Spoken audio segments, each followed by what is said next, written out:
From Korea to Germany. From Alaska to Puerto Rico. All over the world, the United States Army is on the alert to defend our country, you, the American people, against aggression. This is The Big Picture, an official television report to the nation from the United States Army. Now, to show you part of the big picture, here is Captain Carl Zimmerman. Capitalizing on the element of surprise, airborne troops first proved their effectiveness in World War II.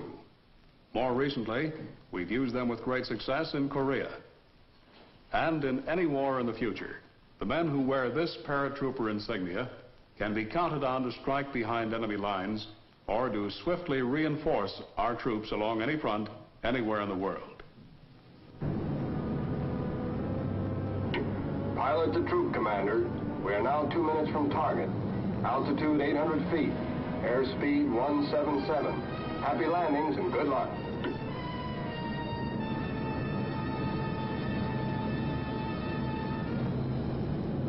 The time, 0900 hours, Good Friday, March 1951.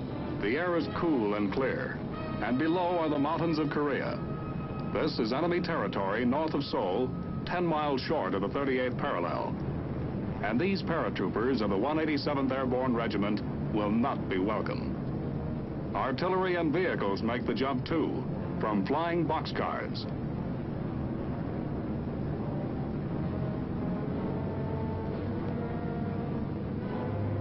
The 187th lands near Munsan, and by nightfall, it achieves its objective, destroys the remnants of a retreating North Korean army, and links up with advancing UN tanks and ground infantry, completing our second successful airdrop in Korea.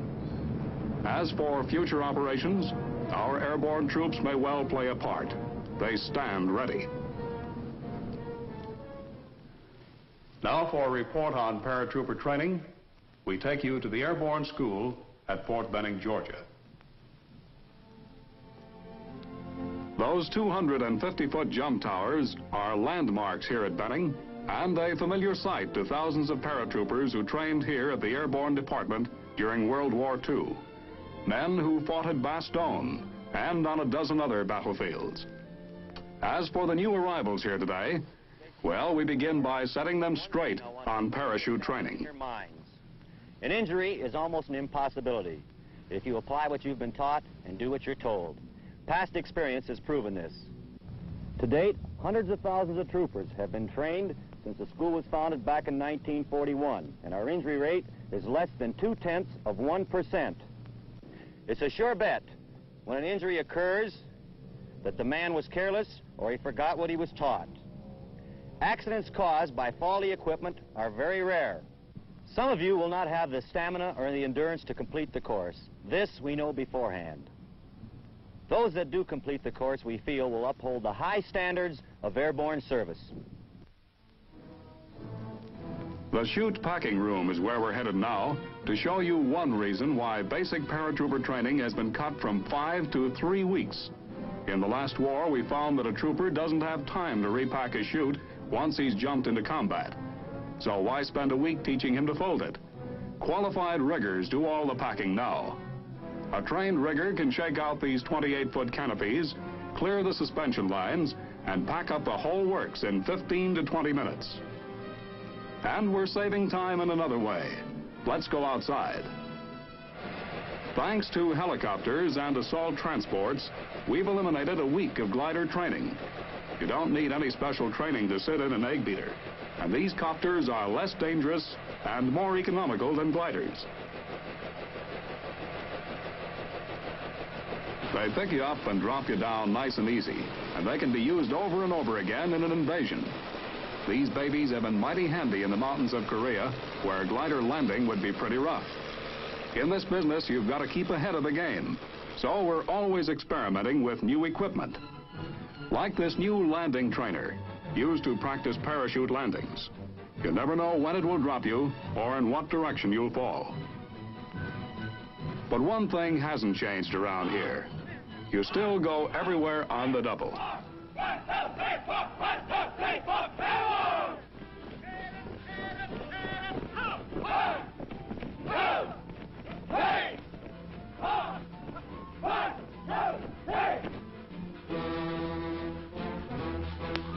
The physical conditioning is just as tough as ever. Makes you wonder whether you really want to be a paratrooper. Up. Left. Six. Up. Up. But those who wash out of the department usually do it right over here. That's why this 34-foot jump tower is called the separator. Sometimes a man will freeze in the door. A new group is being oriented right now. Mock tower orientation period. Observe to your front, you see a 34-foot mock-up tower.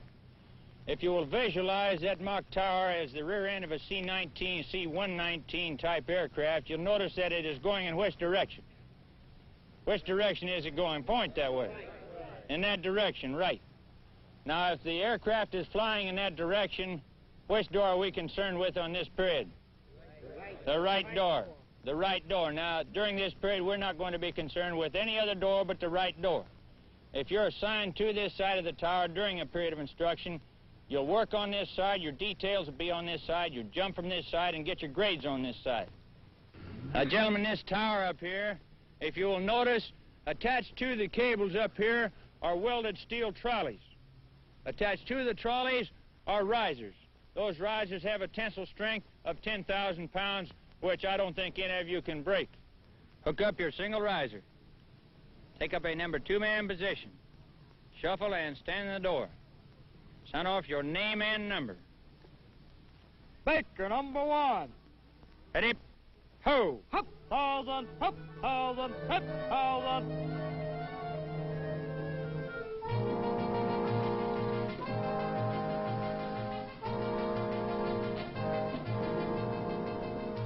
Here you learn the correct body position from the time you jump out of the plane to the time your chute opens.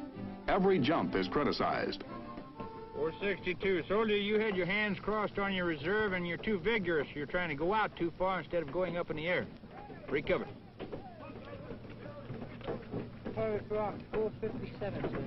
457. Soldier, you had your head up.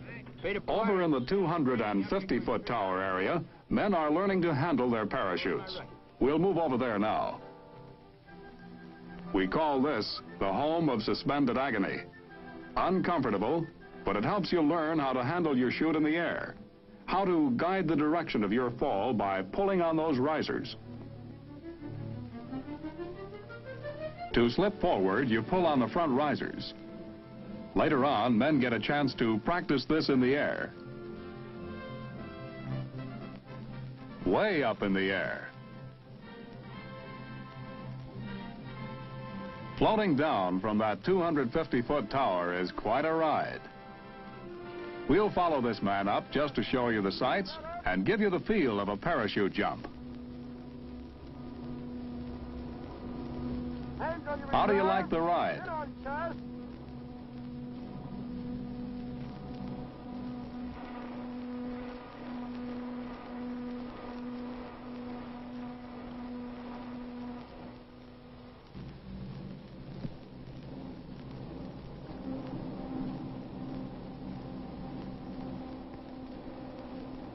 Knees together, knees slightly bent, eyes off the ground, reach well up on all 4 risers.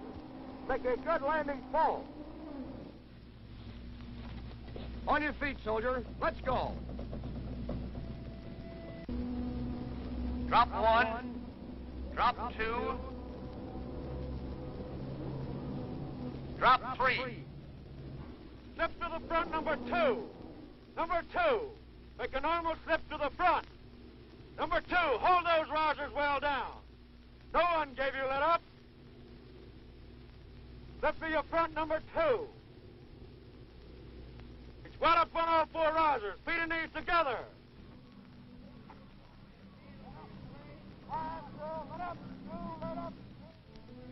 Over here at Lawson Air Force Base, men are waiting for the big test, an actual jump from a plane.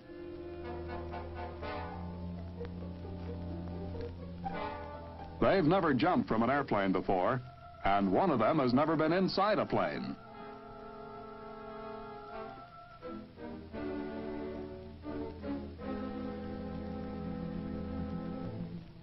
Equipment is checked carefully before the takeoff.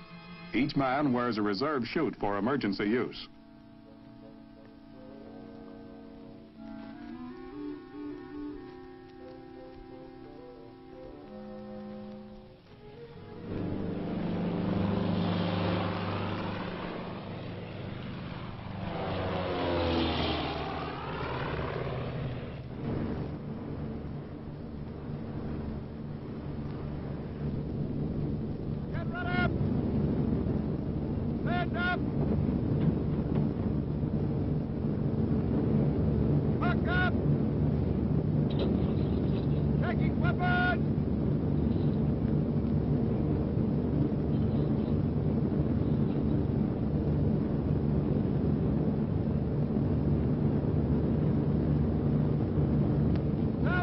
Equipment check. 16 okay. 15 okay. 14 okay. 13 okay. 12 okay. 11 okay. 10 okay. 9 okay. 8 okay. 7 okay. 6 okay. 5 okay. 4 okay. 3 okay. 1 okay.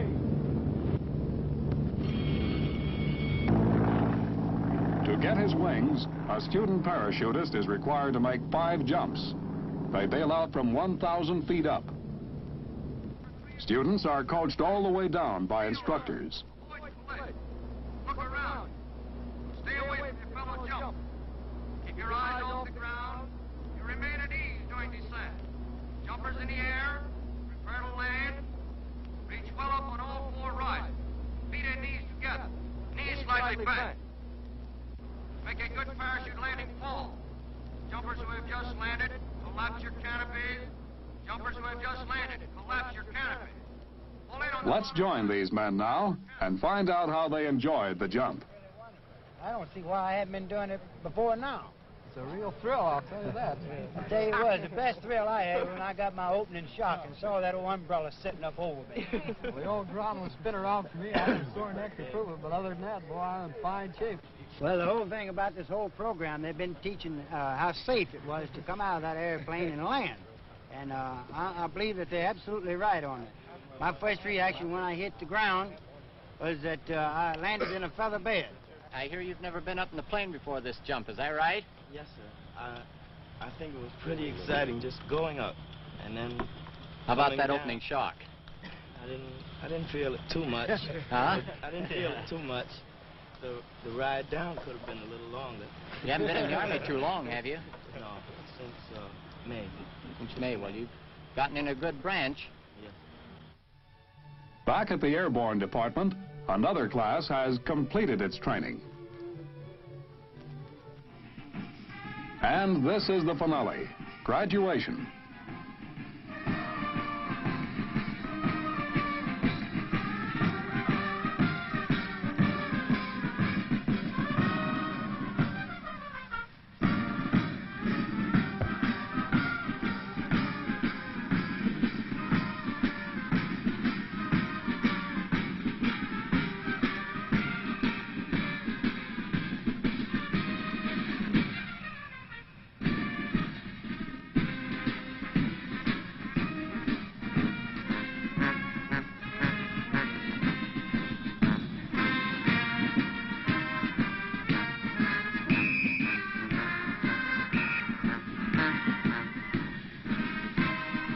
Officers and men who have worked and trained together to win their wings. Yes, they'll get an extra $50 a month jump pay, but training here gives a man something else. Pride and confidence in himself and in his ability to serve his country. That comes along with those paratrooper wings.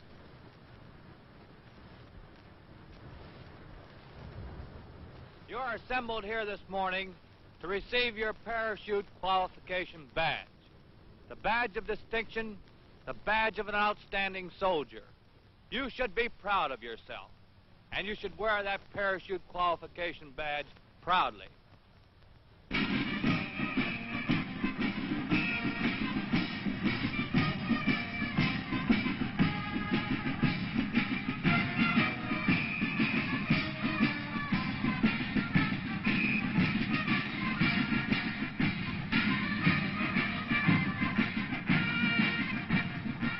Soon these men will be serving with airborne units.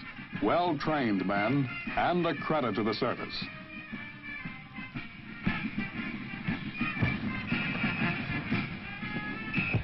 That's the story from the Airborne Department, Fort Benning, Georgia.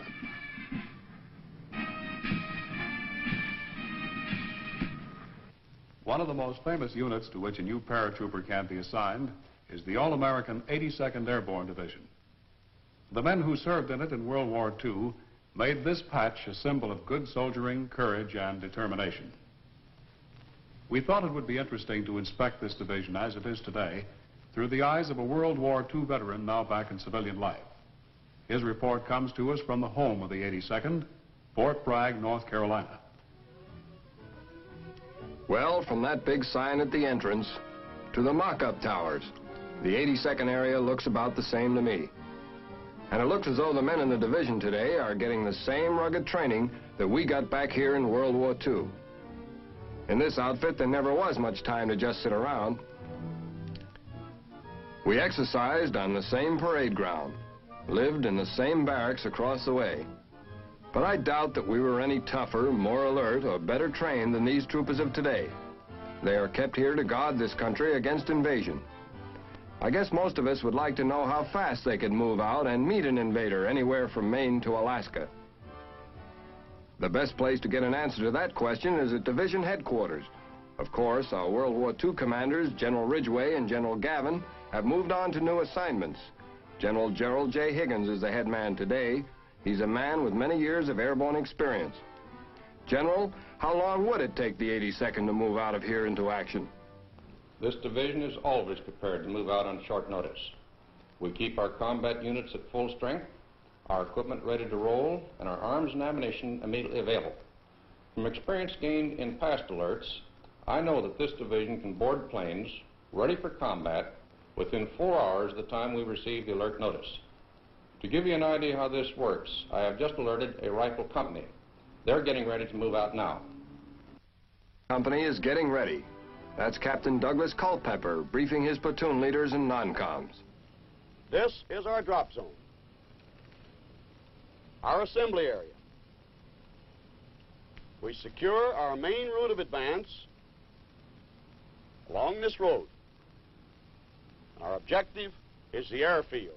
We must have that airfield in order to establish resupply base for future airborne operations.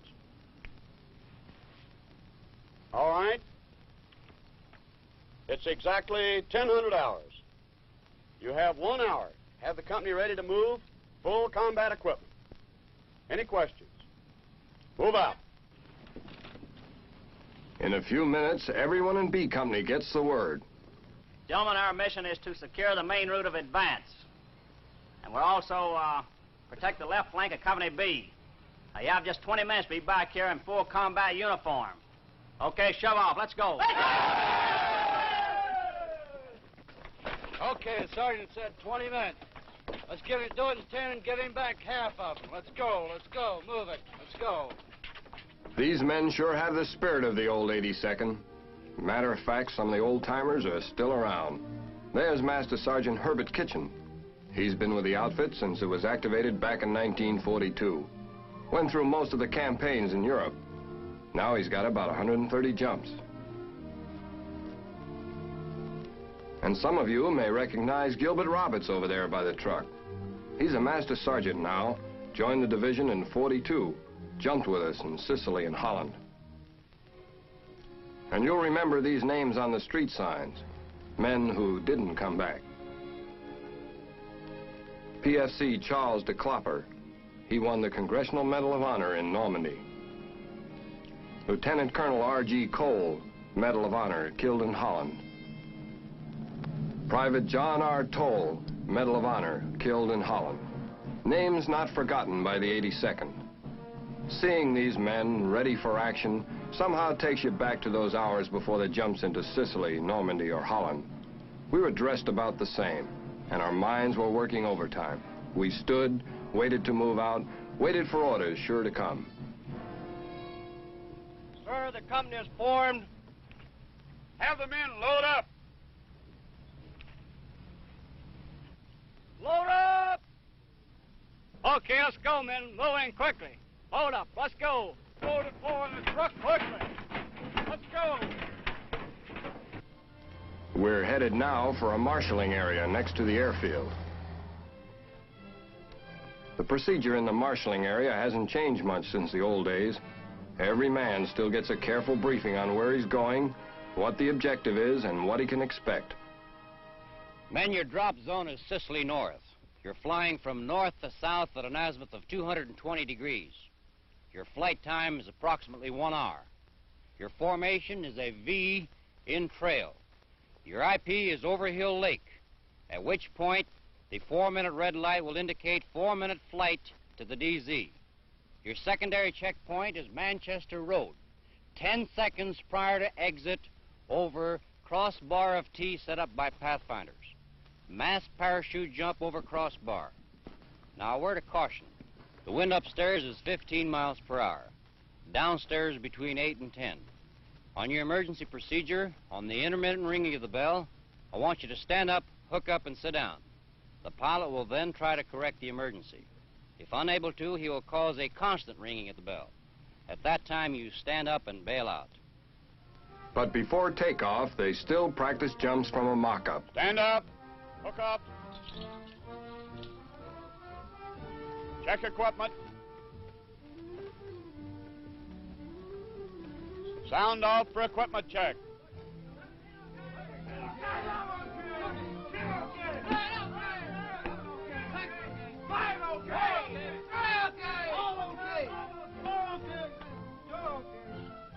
Stand the door.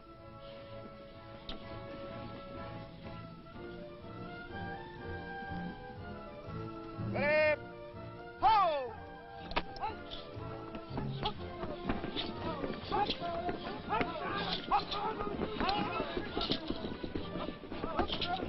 2 honorary members of B Company will remain grounded, but they sure keep an eye on everything, including the practice landing falls. In the old days, we were taught to tumble when we hit the ground. Now the boys use what they call a 5-point landing. It's cut down the injury rate a lot.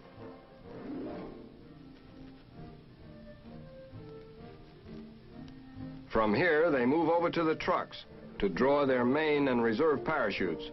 About now, everybody feels keyed up. I know we did in World War II, but you're kept busy. 71.95. Wilson, 88.27. 13.97. 65.84. 13. Martinez, 17.01. 14.74. Boren, 71.04. The pilot and the jump master are checking the weather, takeoff time, jump time, and other flight details. Don't get the idea that paratroopers do nothing but put on chutes and jump out of planes. They're infantrymen, well trained to fight on the ground after a jump. And we always packed all the weapons used by an infantry company. You carry some of them in those general purpose bags. All told, you may carry over 100 pounds of equipment. You're not light on your feet. Of course, every man gets checked very carefully, and those riggers really know their business. They don't miss a thing, and that's fine with you.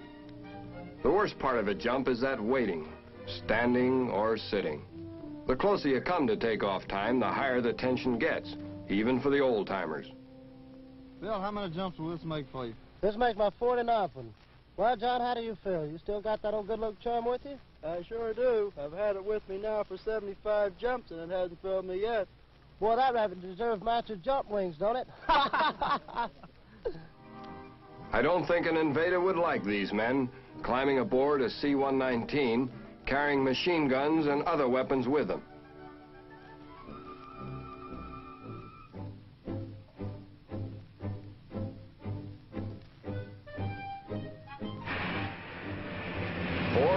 After the first alert, these men are on their way. Sure, it's just a practice run this time, but if this were the real thing, they could be streaking to any part of this country. To Maine, California, or Alaska, wherever an invader might strike, they could meet him. Ready? Ho!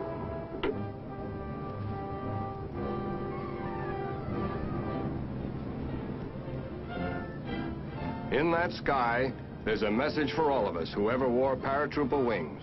Just this. So long as there are men who have the spirit and the courage and the desire to meet the challenge of the air, a part of us will never die. And across the nation, when night comes, every American can rest easier, knowing that these men are here and ready.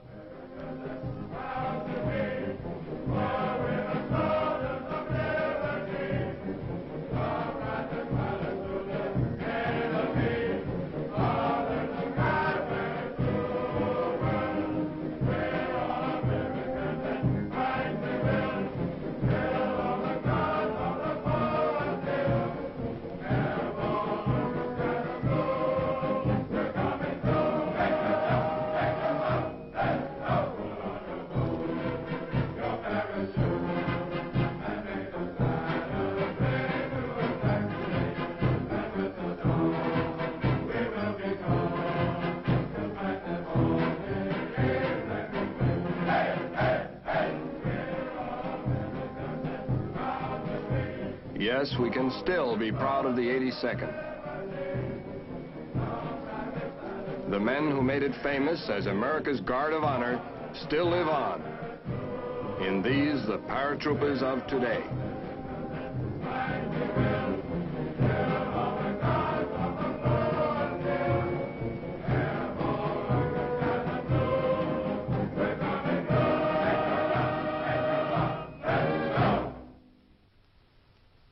The story of the 82nd Airborne Division in the post-war years illustrates how your Army is preparing for possible global warfare, developing a well-trained, highly mobile fighting force.